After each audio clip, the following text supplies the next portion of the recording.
And what this is going to allow us to do is actually override the index action. Now, we could have done this for the show action, for new, for form, for anything like that. For right now, for demonstration purposes, I think the index is one of the easiest ones to show and to understand.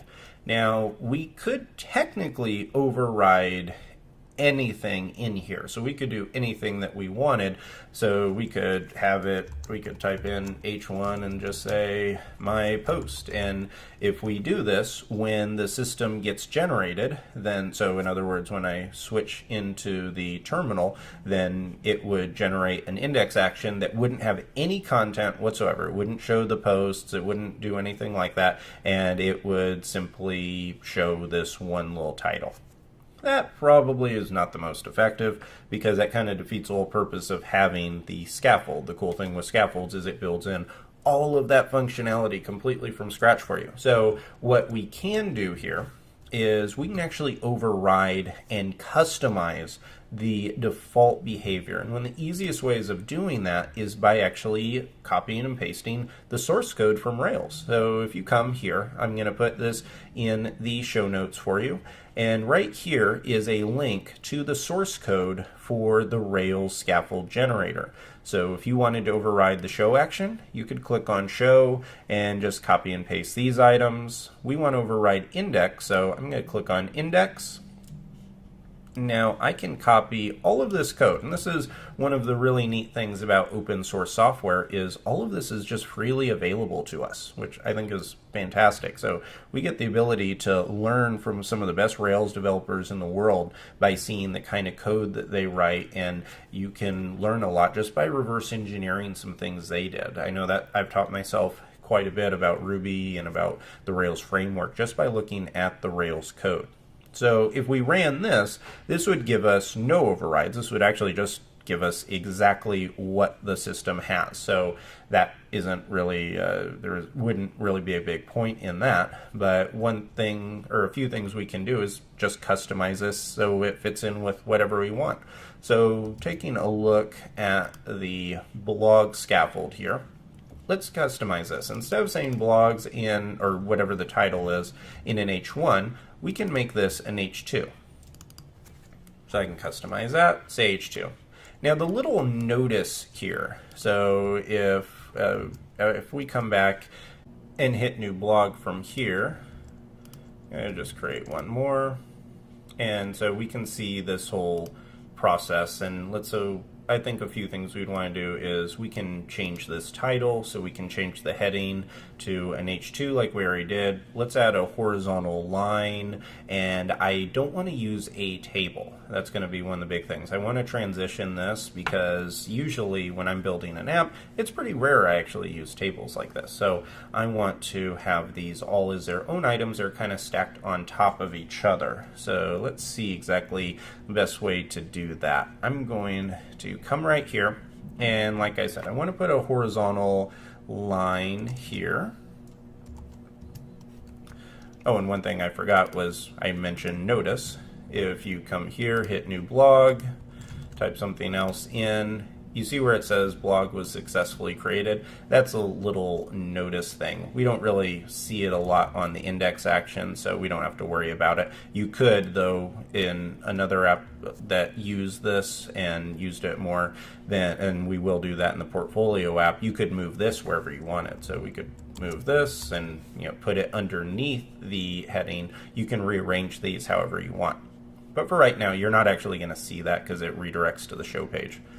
Here we have the HR, so this is going to be a horizontal line going across. So it's going to be a line that goes under blogs and kind of splits the page a little bit. And now I want to get rid of the table. That's the big thing that I want to do. So I'm going to get rid of all of this content here. And I'm also going to get rid of this table. And let's move all of this to the left. Now for tbody, you can switch this to be a div instead of tbody. And tr and td, these items are all related to tables. So I'm going to make the tr a div, And each one of these TDs, I'm going to make into paragraph tags. So I could technically come here, hit Command, and double click each one of these, but there's a lot faster way of doing it.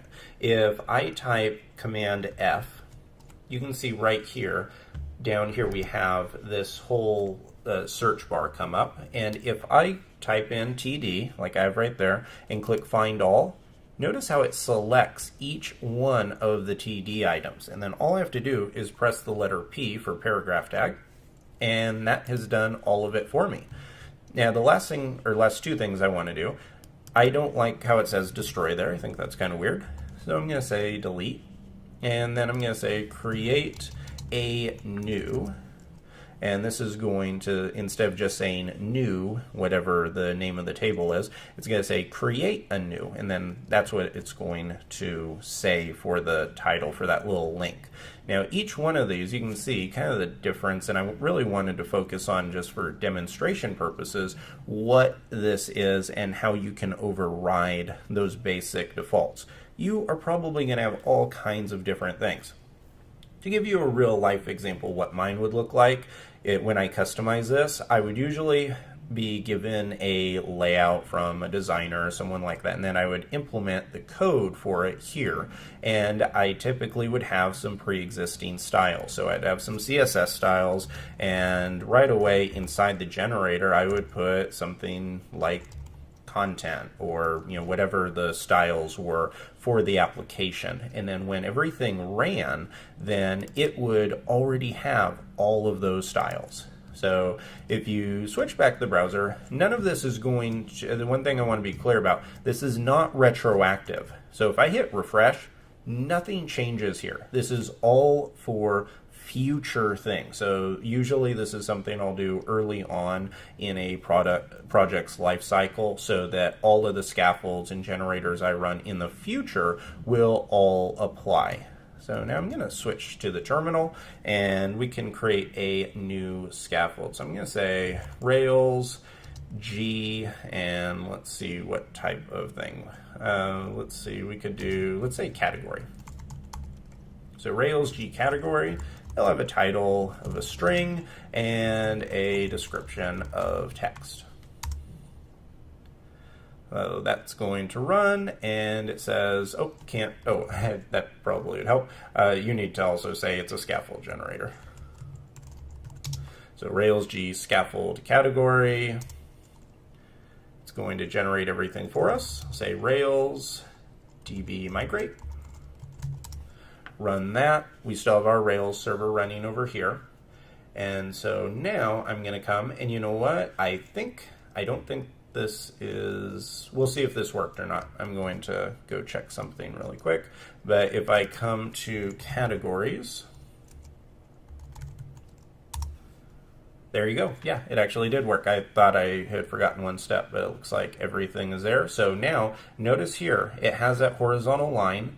It has a different heading, and it also has different text. And if I click on create new category and say my category, and then some description here, click create category, hit back, now you can see it's listed out like this. And if I do another category and something else here, hit back, and now you can see they're all stacked on top of each other. They're no longer in a table like the blogs are. So we have effectively overridden all of the default styles, or at least I should say the default layout for the scaffold generator, and all we had to do was kind of adjust the scaffold HTML index file here and put it inside the lib, inside templates, ERB, and scaffold, and now every time we run scaffold in the future, we'll have our own custom layout instead of the default one provided by Rails.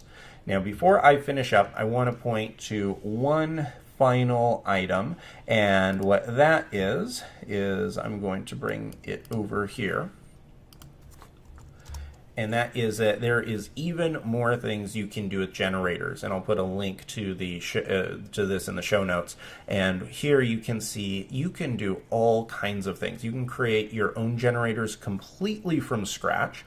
So in other words, if you have a set of settings that you want for your application and you want to be able to dynamically add them, or if you want to create your own layouts or anything like that, Rails gives you the ability to do all of that. You have so much control when building Rails apps, and this is something that I definitely think is worth getting into and playing around with and exploring, because there are a lot of very cool things. And even if you don't really use these, so I don't do a ton when it comes to creating, say, a new generator from scratch, but what I will do is I will override things exactly like I just walked through. That's a reason why I gave that as an example, because that's something that I do on a regular basis. But this will give you a really nice idea of how you can do it. And even if you don't use create your own generators, by going through this content and being able to learn more about it, you're going to be able to learn quite a bit more about how Rails works, how generators in Rails work, which is going to help your overall Rails knowledge. So great job in going through that, and I will see you in the next section.